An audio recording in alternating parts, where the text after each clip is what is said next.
Breakfast with Bob. And Poncho Man, everybody.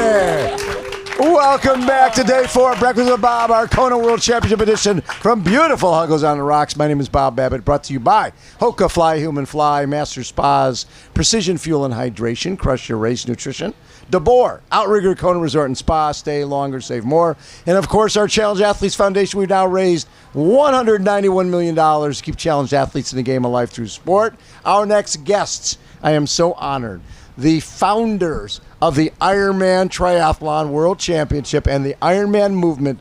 Please give it up for John and Judy Collins. So fun to have you guys. There we go. How fun is it to be back on the island here, Judy? Wonderful. Talking to this guy right there.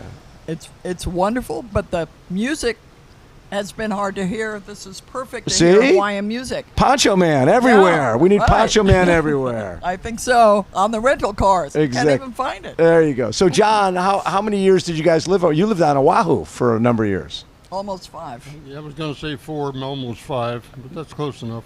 Nice. And my family had lived here 3 times beginning in the 1930s. Right. Brothers, born here, graduated high school here, and so on. So our lullabies were Hawaiian music, and we learned how to dog paddle on the Waikiki rough water swim course. That is wonderful. And before that, you guys were in San Diego. And just the other day, we were out. We did a little run to the rock that commemorates, the plaque that commemorates the first ever triathlon, September 25th, 1974. And you guys were there. Was the whole family there, John? Yeah, a running friend of ours, Flo Squires, had told us about this thing that they did on Wednesday afternoon. Yes. And we got out of swim practice and grabbed the kids and went out to Mission Bay. And the 4 of us did the 1974 triathlon, which had the catchy name, the Triathlon. The Triathlon. And I think the trophy was like a bowling trophy or something like that. I don't know. Whatever it is, the instructions said BYOB, and they meant bike instead of beer. And so the whole family, at that son and daughter, and how the kids were what? The kids were what, kid? I think it was like 12. 12 and 14. Okay. 12 and 14, we heard from the kid. Right, 12 and 14. Yeah, right. Almost 14, right. 12 and 13. And so you knew that was the early triathlon. And when you guys came to Oahu, the triathlon, there was no triathlons. But you were swimming. You were on swim, and when you're over on a small island, you sort of do everything. And you guys were ahead of your time. That your kids were playing all the different sports, and they're swimming and They were swimming. Mainly swimming. They had been swimming for 4 years, and we hadn't. We finally took it up in San Diego. Yeah. Because a retired SEAL coach, aquatics director, looked at all the kids, and he said, "Your kids are in great shape. You parents are soft." Is that what he said? Yes. And so he started an adult swim group largely for the kids' parents who were so soft. And that was you guys were in that. And we were in that. Yeah, I, from my spot on the couch, said, you look like you needed some exercise, so it sent her down to join up. And if you joined the Master Swim group, you could swim all week for $10. If you paid otherwise, it was like, $15 a day. And you only got 2 times to swim. Nice. So for a bargain, I did that. And that retired Navy SEAL signed us up as a master's swim team, entered us into a swim meet, which was a children's swim meet, got all us out-of-shape adults up on the blocks at noon in a kids' swim meet, and it was the most embarrassing, scary time in my life. That gun went off, and I just couldn't wait to get underwater. Oh, my God. That is so funny. But so he drop-kicked us into the sport. And he is also the one, when we were being scolded for going to a triathlon, I said, well, it was a lot more fun than swimming for an hour. And he said, that's the stupidest thing I've ever heard in my life. And get this. And triathlon is not a sport. Exactly. That's what he said. And then he surprised us and started the Optimist Club of Coronado Triathlon. That's one of the first triathlons. It was the longest annual triathlon Yeah. in the world until COVID. Right, and that was in San Diego, in Coronado. And Coronado. Yep. Right. Yep. With And a you swim you- in the ocean. And you guys, the whole family did it. No. Just you- Just Just Kristen Michael. and Michael. Oh, okay. Tell her what happened. It was a 3-day event. Yeah. Ocean swim, a run, That's and right. then the triathlon. Yep. And as we all sat drinking beer, which we always did after swim meets, someone said, tomorrow in San Francisco, they're giving out pewter mugs to all the finishers who swim in San Francisco Bay. And 3 of us or 4 of us said, let's go. And someone said, we'll take your kids, we'll see that they get in that triathlon. And we drove all night To San Francisco. to San Francisco to get pewter mugs, and they turned out to be glass mugs. So wait, you drove all night long to go do a swim Yeah. event, and that was before wetsuits, right? So that water had to be freezing. Yes, it was. It was very cold. We call it the drive, swim, drive. How cold was it? It was cold enough that that the fast swimmers did this aquatic cove mile in I don't know, Pretty fast, in the 18 20s. years. Very, very fast, and got out and had the very nice breakfast. The middle group swimmers took about 29, 30 minutes to get out. They got out, the hot water from the shower hit their cold body core, and they fell over on their heads and got taken away by the ambulance. I don't know about Judy, but I know that I took something like 41 minutes, got out, took an ice cold shower, thought it was warm. We got back in this car, it had no air conditioning, and we drove back. If you know California, we came through Bakersfield. Oh, about 1,000 degrees. About 1,000 degrees. Well, it was over 100 degrees at midnight, and we in the car were perfectly comfortable with no air conditioning. We were so cold. You were from still swimming cold in the from bay. the swimming in the bay. That is wild. And so the fact that you guys were doing, then when you came to the island, is that when you got into running? We signed up in California to enter the Waikiki rough water. Okay. And we got here, did that, and everybody in the Waikiki rough water said, you have to do the Honolulu Marathon Clinic and start running marathons. Right. And we did that, and my goal, and they said, and you have to be in charge of something. You live on an island, you can't drive to the next county for an event. We all live here, we have to be in charge of an event. And I said to myself, I'm going to introduce triathlon to Hawaii. And it ended up, they assigned us a sprint, run, swim to do.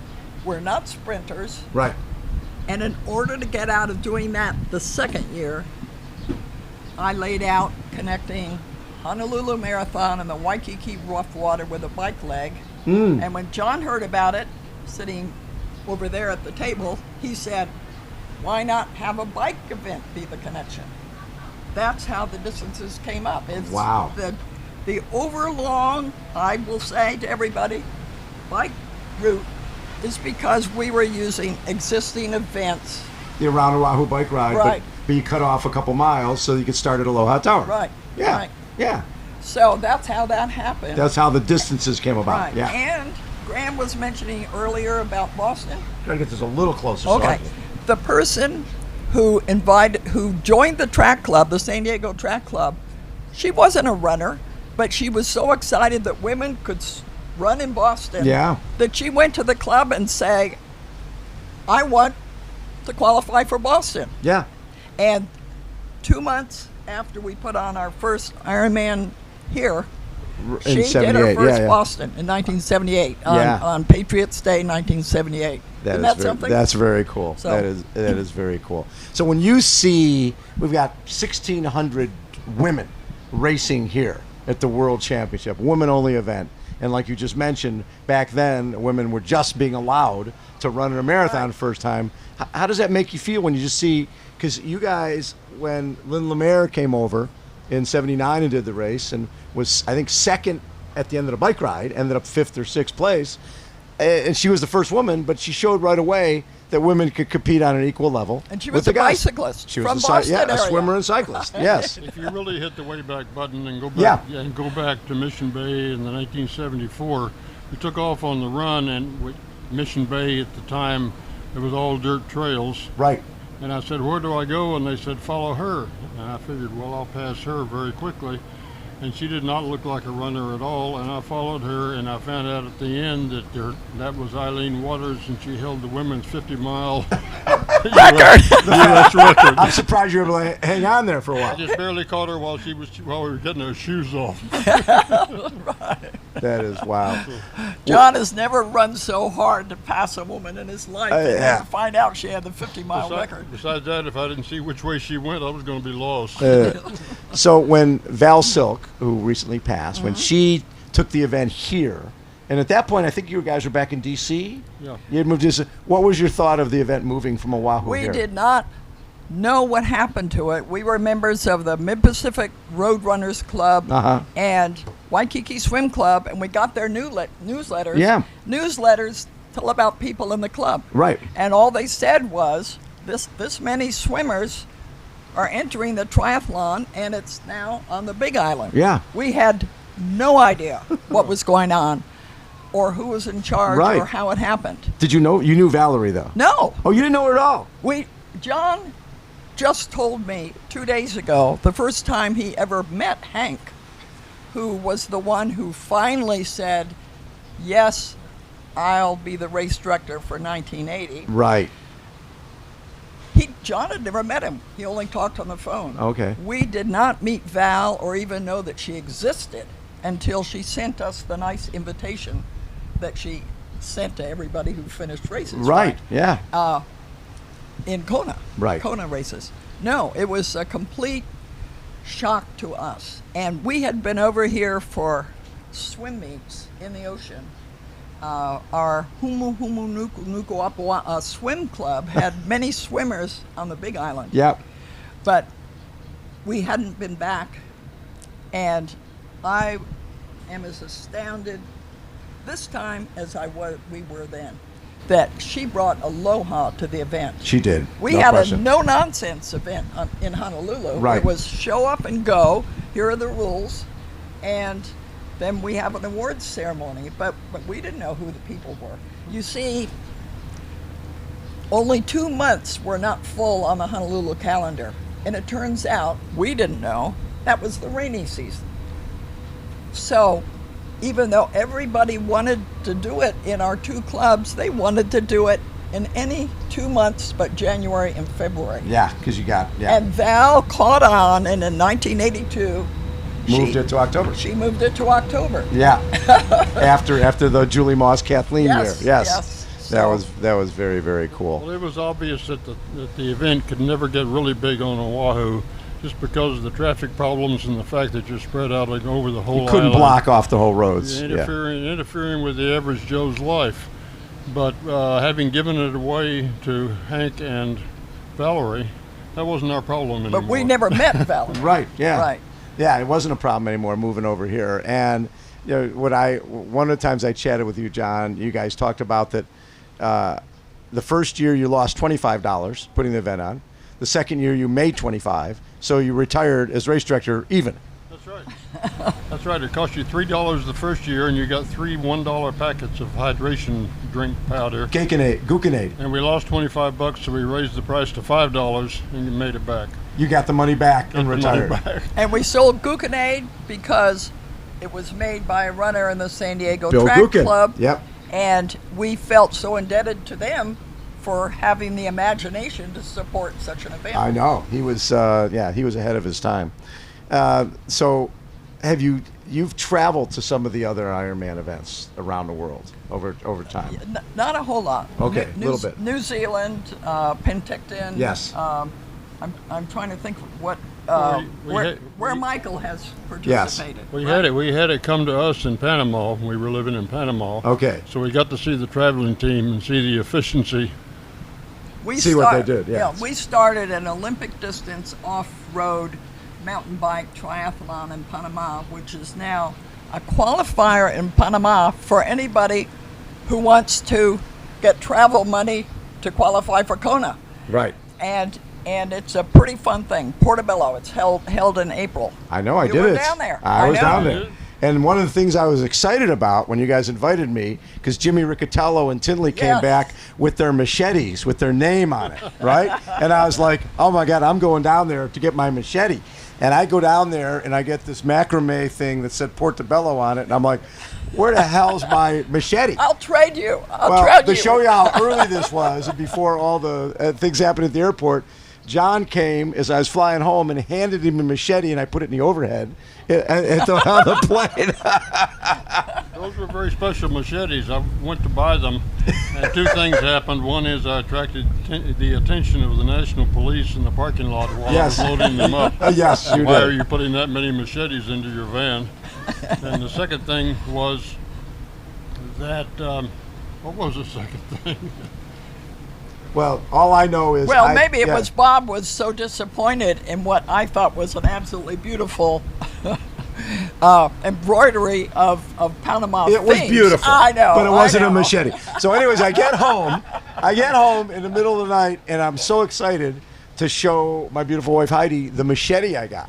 And she goes, well, what are you going to do with the machete? I said, well, I'm going to mount it on the wall. I'm going to put it in a glass case. She goes, so when someone breaks in a house and they're wondering how to kill us, well, they go, how about the machete over the fireplace? I haven't seen a machete since.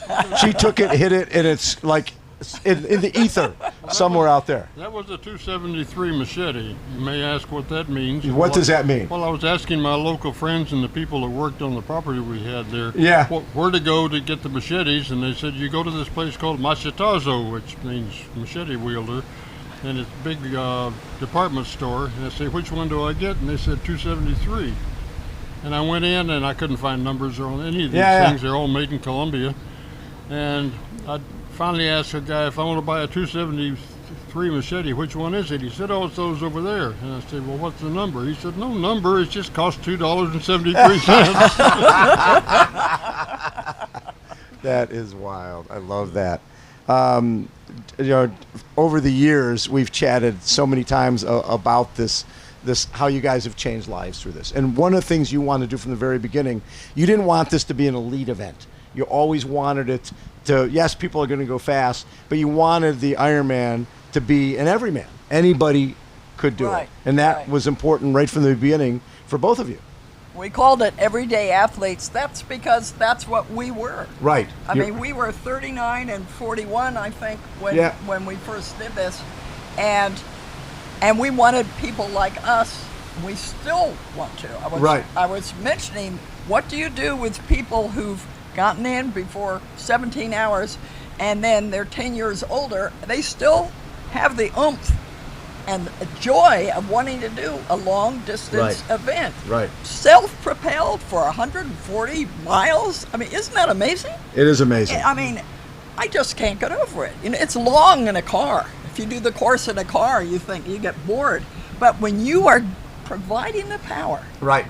Well, there must be some way to let people do a similar sort of long distance event, even though they're getting slower. I entered Honolulu Marathon for next year. It'll be 50 years since we did our first one there, only because they're one of the few marathons that doesn't have a cutoff time. They have no cutoff time. I don't know how you'd handle it, but think about it, Bob. So think about it. One of my favorite memories with you guys is when we put on Ironman Revisited over in Oahu as a fundraiser for CAF. John was kind enough to make the trophies for us, right? Welded those yourself, which was the little hole in the head trophy. But my favorite thing was I get a call from the police, because you were racing. Yes, right. You were racing, and John was following in the car, and I get a call from the police that this man is stalking this woman going up Diamond Head. She is running, and he's behind her stalking. I'm like, no, it's the founder of the Ironman, and the two of them are doing it. And his wife is doing her. Course. Was that your first one? That was right. I had Put this a year of best times in 1977. I was the first woman to swim from one island in the chain to another, and to this day, you look back on your logbooks, 1975 was the peak of my training, and by February 18th, 1978, I crashed on about February 10th. So I had never done the original course. Right. And thanks to you and Challenged Athletes Foundation. Yep. I got a chance at 64 to do the Honolulu, The regular course. right, the Hawaiian Ironman Triathlon original course. All because of you, Bob. And you got your own hole in the head trophy. Oh, I certainly did. And this guy made it. That's I right. think hers still has the head on it. Well, most of the heads fall. came off. I know there was a few of them. And I think it was such a cool time to have you guys there. First of all, thank you for what you've brought to the sport. None of us are here if it wasn't for your vision. And I just love where the sport has gone. I love how many lives it's changed for the better. Last night, having Cherie Grunfeld there, and she's using the sport to take disadvantaged kids and let them know that there's hope, that they can achieve whatever they want to in their life. And that doesn't happen without your guys' creation. So thank you very much. How about a round of applause for John and Judy Collins? Poncho Man, come take us out.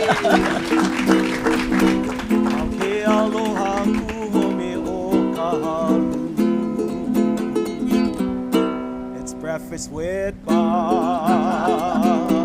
And Poncho Man, everybody, and John and Judy Collins. You guys.